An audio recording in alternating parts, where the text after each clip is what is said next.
नमस्कार, आप देख रहे हैं सक्षम न्यूज इंडिया और मैं आपके साथ ज्वाला कुमार निगम। आज हमारे साथ कार्यक्रम में बात करने के लिए उपस्थित हैं पिपरौली ब्लॉक के प्रमुख दिलीप यादव जी, जिनका 1 साल का कार्यकाल पूरा हो चुका है। 1 साल के कार्यकाल में कौन सी विकास योजनाएं, कौन सी योजनाएं हैं जो आगामी 4 सालों में करेंगे, इनसे बात करेंगे। सबसे पहले आपका स्वागत है प्रमुख जी हमारे कार्यक्रम में। धन्यवाद। प्रमुख जी, ब्लॉक प्रमुख का 1 साल का कार्यकाल पूरा हो चुका है, किस तरह से इसे देखते हैं आप? नहीं, 1 साल का कार्यकाल हम लोगों ने बहुत ही सही तरीके से पूरा किया है, जिसमें हम लोगों का प्रयास रहा है कि हर ग्राम पंचायत में विकास की लौ जलाया जाए और बहुत हद तक उसमें हम लोग सफल भी हुए हैं। अ, प्रमुख जी, इसके पहले आप ग्राम प्रधान भी 2 बार रह चुके हैं, अब ब्लॉक प्रमुख हैं, क्या अंतर दिखाई देता है इन दोनों में? ब्लॉक प्रमुख और ग्राम प्रधान दोनों में दोनों अलग अलग तरह का है।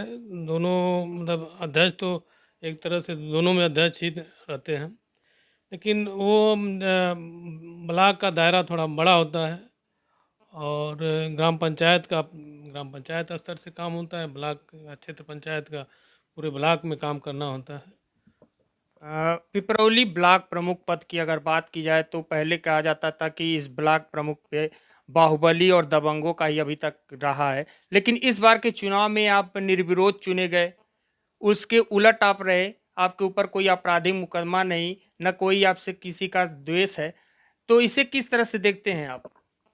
अ, एक तरह से कह लीजिए कि सजनता का हमको पुरस्कार मिला है। इसके लिए हम पूज्य महाराज जी को तथा पूरी भारतीय जनता पार्टी को धन्यवाद देते हैं। और आप जैसा कि आप जानते हैं कि भारतीय जनता पार्टी में अपराधियों के लिए कोई स्थान नहीं है और हमारे ऊपर विश्वास जताया गया है। इसके लिए पूरे संगठन को बहुत बहुत धन्यवाद। प्रमुख जी, अब ब्लॉक प्रमुख हैं, दायरा भी आपका काफ़ी ज़्यादा हो गया है। हम आपसे जानना चाहते हैं कि ब्लॉक के अंतर्गत ऐसे कौन सी कार्य योजना है जिसे आप प्राथमिकता के आधार पर देखते हैं? ब्लॉक में आप जैसा कि देख रहे हैं कि हम लोग हर तरह के विकास कार्य को साथ साथ लेकर चल रहे हैं। चाहे आप एक तरफ से देख लीजिए, हम लोगों ने सीएससी को काफ़ी सजाया है, संवारा है। दूसरी तरफ हम लोगों ने अमृत सरोवर बना रहे हैं। ब्लॉक को सुंदर बनाया जा रहा है। आप जैसा कि आप देख रहे होंगे कि ब्लॉक का हम लोगों का ऑफिस बहुत जीर्ण शीर्ण अवस्था में था, उसको एक नया स्वरूप दिया जा रहा है। बाकी बहुत जगह पे हम लोगों ने सीसी रोड का काम, इंटरलॉकिंग का काम, नाली बनाया गया है और आप देख रहे होंगे कि बहुत सारा काम जनहित से जुड़े हुए चल रहे हैं या तो पूरा हो गया है। प्रमुख जी, अगर समस्या की बात की जाए तो गांव में सफाई की समस्या काफ़ी ज़्यादा है। ग्रामीण कहते हैं कि सफाई कर्मी जो होते हैं सफाई नहीं करते, मनमानी करते हैं। इस पर आप क्या कहेंगे?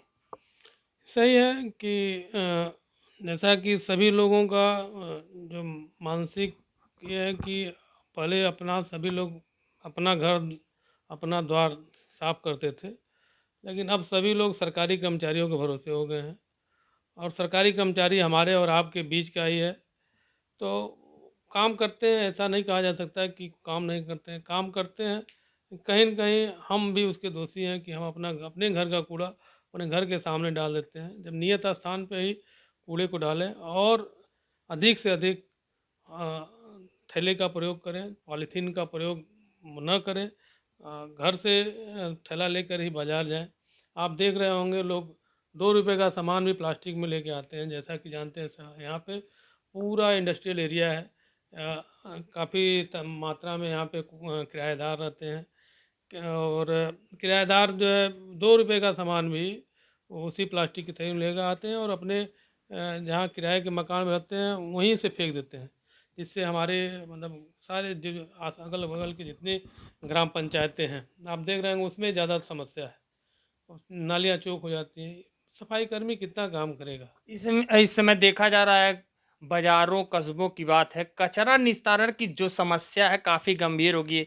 अगर मेन बात की जाए पिपरौली ब्लॉक मुख्यालय के पास जो पिपरौली कस्बा है, उसमें कचरे निस्तारण की काफ़ी दिक्कतें हो रही हैं। उसको लेकर के क्या कहेंगे? कचरा निस्तारण का उसमें उच्च स्तर पे बात चल रही है और बगल में एक OMR या कचरा निस्तारण के लिए जो अलग अलग तरह के कचरे हैं, जैसे हमारा गीला कचरा है, सूखा कचरा है, उसको अलग अलग छांट करके यहाँ पे बंडल बना के आगे किया जाएगा, ऐसा ऊपर से निर्देश आया हुआ है और जल्द ही उस पर कार्य शुरू किया जाएगा। प्रमुख जी, आप ग्राम प्रधान इसके बाद रहे हैं, कोई भी हो, छोटा हो बड़ा हो, सभी के दुख सुख में आप साथ रहे हैं। प्रमुख जी, कोरोना काल की अगर बात की जाए तो आप ग्राम प्रधान थे, पास में ही 0 पॉइंट था। 2 महीने तक आप ग्राम प्रधान के होने के कारण उनको दायित्वों को, अब भारतीय जनता पार्टी के आप मंडल उपाध्यक्ष भी हैं, उसके दायित्वों को अपने बखूबी से निभा 2 महीने तक रहे। कैसा अनुभव रहा उस समय का? जैसा कि आप भी उसमें भागीदार रहे हैं, तो वो मंजर ही कुछ और था। और बाकी आप देखते रहे होंगे कि जो भी हमारे मजदूर बाहर गए हुए थे वापस आ रहे थे, तो मतलब हड़बड़ी में कह लीजिए या कह लीजिए कोरोना का भय, किसी के हाथ पैर में चप्पल नहीं है, कोई भूखों मर रहा है, कोई प्यासा है, तो हम लोग एक अपनी तरफ से छोटा सा प्रयास किए कि कुछ लोगों को चप्पल मुहैया कराया गया, कुछ भोजन उपलब्ध कराया गया, पानी की बोतल उपलब्ध कराया गया। तो एक मानवता की दृष्टि से देखा जाए तो वो तब उसके लिए आप सभी कार्यकर्ता, हम जैसे सभी कार्यकर्ता लगे हुए थे। उस समय तो देखा जा रहा था कि और लोग कहते थे कि हमने किया वो किया, लेकिन जब भी हम लोग ग्राउंड जीरो पर रिपोर्टिंग करने आते थे तो आप सबसे पहले दिखाई देते थे। और कहने की बातें कुछ भी हो, लेकिन जो जमीनी बात कही जाए तो प्रमुख जी 2 महीनों तक लगातार 0 पॉइंट पर आप लगे। अब बात की जाए अगर योगी सरकार के कार्यों को, आपका 1 साल का कार्यकाल हो चुका है, शौचालय हो, घर मकान बनाने की जो योजनाएं हैं, उनको देखते कैसे हैं आप? आपने क्या ठीक कहा। उसका मतलब योजनाओं का लाभ जो हो रहा है पूर्णतः सबको मिल रहा है? जैसा आप जानते हैं कि पूज्य महाराज जी जब से कमान उत्तर प्रदेश की संभाले हैं, तब से प्रदेश में नित्य नया विकास हो रहा है। चाहे आप शौचालय का ले लीजिए, बिजली का ले लीजिए, या उज्ज्वला का ले लीजिए, मकान का ले लीजिए, जो भी ज़रूरत का सामान है, या सबसे कोरोना काल में आपका मुफ्त का राशन आज तक लोगों को दिया जा रहा है। आयुष्मान कार्ड को ले लीजिए कि जिसमें गरीबों को 5 लाख रुपए तक का मुफ्त इलाज किया जा रहा है। और इतना नहीं, उसके बाद भी मुख्यमंत्री आरोग्य निधि से जिनको भी ज़रूरत है, मतलब जो गंभीर रोगों से पीड़ित हैं, पूज्य महाराज जी के द्वारा यहाँ से जनप्रतिनिधि द्वारा या जिलाधिकारी महोदय के द्वारा उनके माध्यम से पूज्य महाराज जी को प्रेषित किया जाता है, जो एस्टिमेट होता है। तो लगभग 15 दिन, मैक्सिमम 15 दिन के अंदर संबंधित अस्पताल को पैसा मिल जा रहा है, और जिससे गरीबों को उनके गंभीर इलाज में बहुत बहुत मदद मिल रही है। इसके लिए पूज्य महाराज जी को बहुत बहुत धन्यवाद और आभार। हमारे साथ थे ब्लॉक प्रमुख प्रतिनिधि जी, जिन्होंने अपने 1 साल के कार्यकाल की योजनाओं के बारे में बताया। आगामी जो कार्यकाल होगा, उम्मीद है अच्छा होगा। आप देखते रहिए सक्षम न्यूज़ इंडिया। नमस्कार। आप देख रहे हैं सक्षम न्यूज इंडिया, सबसे पहले सबसे तेज।